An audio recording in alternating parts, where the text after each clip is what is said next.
encore une fois, c'est selon moi le montant à partir duquel il faut commencer à discuter, à ouvrir la porte. 40 millions Mendy, 30 millions Sidibé, Fabinho 50, Bakayoko 40, Bernardo Silva 60, Thomas Lemar 40 et Mbappé, contrairement à ce que dit Vadim Vassiliev, on va peut-être l'entendre, à 100 millions d'euros, tu ne peux pas ne pas le transférer, c'est pas possible. Si on fait le total, on est à 360 millions d'euros. Sur Mbappé, je suis pas d'accord. Je dis pas qu'il faut vendre tout, mais que si, parmi les joueurs que j'ai cités, il y en a peut-être d'autres, j'en ai pris que 7.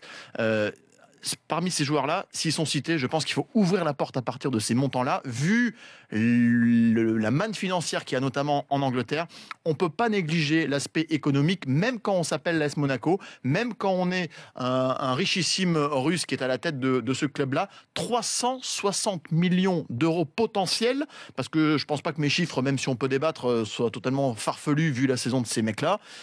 Même si on n'arrivera pas évidemment en termes de vente à ce tarif-là, c'est monstrueux pour continuer à faire progresser ce club, à faire progresser cette équipe.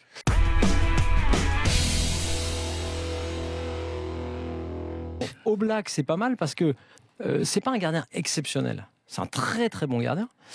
Mais lui, par exemple, tout ce qui est de l'ordre de la pression, de la nervosité, de tout ce qu'on a vu un peu sur certains gardiens, lui, il a démontré qu'il savait y résister.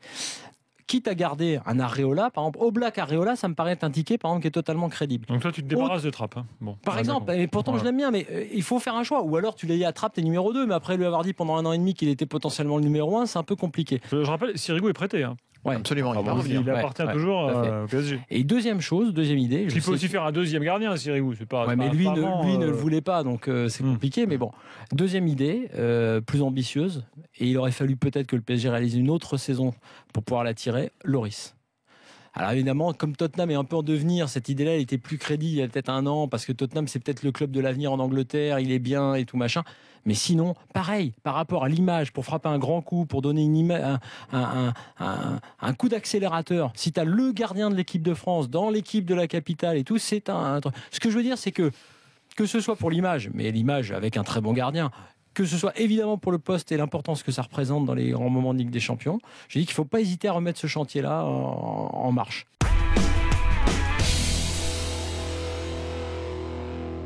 Quand il jouait en équipe de France, il avait un autre statut de ce qu'il a au Real Madrid. Au Real Madrid, c'est un joueur important. Attention, faites pas j'ai pas envie de dire que c'est pas un joueur important, mais c'est un joueur du collectif. Il y a des joueurs qui sont beaucoup plus importants, c'est-à-dire Cristiano Ronaldo qui marque en général quasiment les 3/4 des buts.